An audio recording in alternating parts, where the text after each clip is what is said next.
Hello, this is my first episode. Today we're going to talk about simple math functions. Hopefully you got it installed in Python. What am I saying? Hopefully you got Python installed and Sublime Text installed. We're not going to be working with Sublime Text today, so we might a little, but we're just going to ignore that for now. I'll leave it in the background. Hopefully you can see this. Let me check. No, you can't. That's bad. Let me figure out. Let me see what we got to do here. Let's see. See what I can do. Let's see what I can do.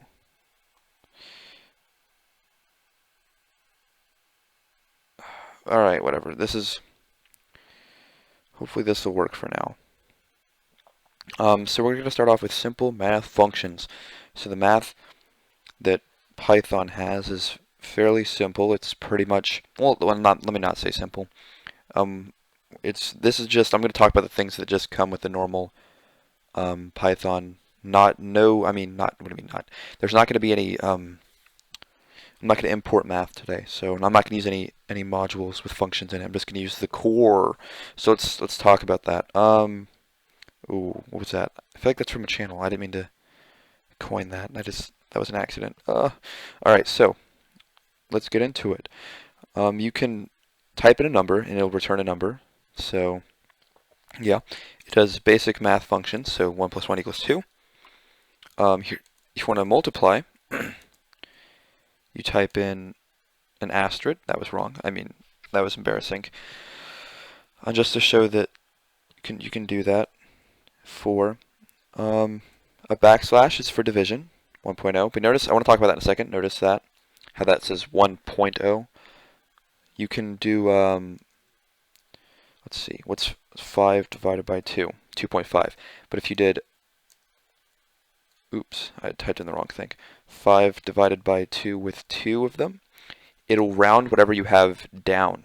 So I could do 900, I could do that, divided by 4, and it'll always round down. Decimal places, I believe, are called floats. Like I said, guys, this is not going to be that big of a deal. I'm not going to try to be super professional. I'm just going to teach the way I learned, sort of. So yeah, let me just get back to it. You can do exponents by doing 2 of those, I believe. So this should come out as 9. 5. Let's see. This should come out as something drastic. 3,125. So that's how you do exponents. We can do help as well. That's a good thing. Oh yeah. So Python's one of those languages you want to do the 2 end things, and it's case specific. So now we just learned those. Welcome to Python. You were new. I'll let you leave that there so people can read that. We'll talk about everything in a second. Actually, we just read through this briefly. We'll talk about modules and stuff like that at a later point. So I'll just leave that up there for anyone to read. So you can do. So let's talk about things. You can't do this, for example. So 3 times hello.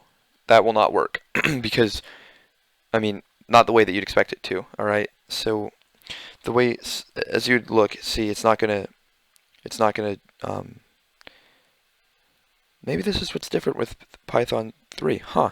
Interesting. Well, like I said, you can't normally.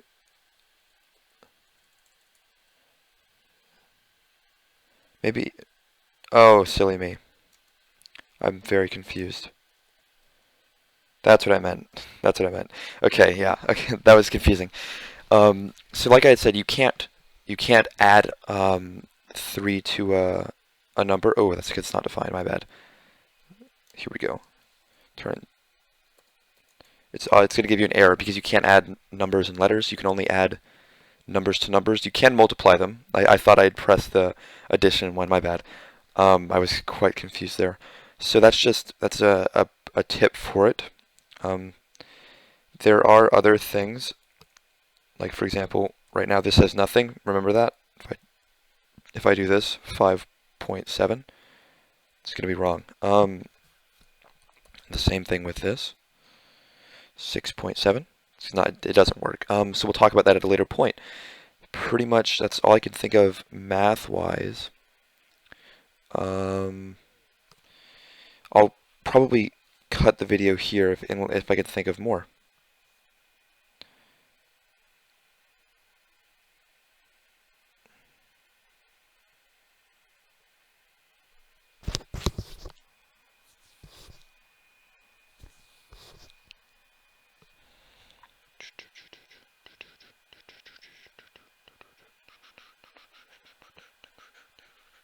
Oh, I'm back. Yeah. So I was just trying to think of a second. I think I'm missing out on some. I just remembered another one. As I go through, I'll remember them. So there's things called modulus. Oh, I should have defined. Modulus, use the percent sign. A brief explanation of what modulus is. I'm trying to think. So it's kind of like what we did before with the no, it's not. It's not like that. It has to do with division. It finds the remainder after division of a number. So if I took 6 modulus 4, it should say 2 because 4 can go into 6 once with a remainder of 2. I'm pretty sure that's how that works. So if I said this, it'll say 0, right? Okay, so that's modulus. That's one of the ones I don't really use often, so I'd forgotten about it. There is one for square root because there was one for time. That one's simple. Math. Ooh, this is going to be wrong. It's going to be wrong. Let's see. This is going to be wrong, I think. This might have been... Yeah, it's wrong. Okay, so I'll talk about that in the next episode. There is this, though, I believe. Maybe. -7. This is a function. Functions are case specific. See? This doesn't work. This does. This one requires an argument. So an argument is whatever is within the things. I'll get more into that later. So 7 of 7. Absolute value is whatever. It takes whatever in the negative, turns it positive. So that's pretty much it. I may cut this part out and add it later on. But yeah. Bye-bye.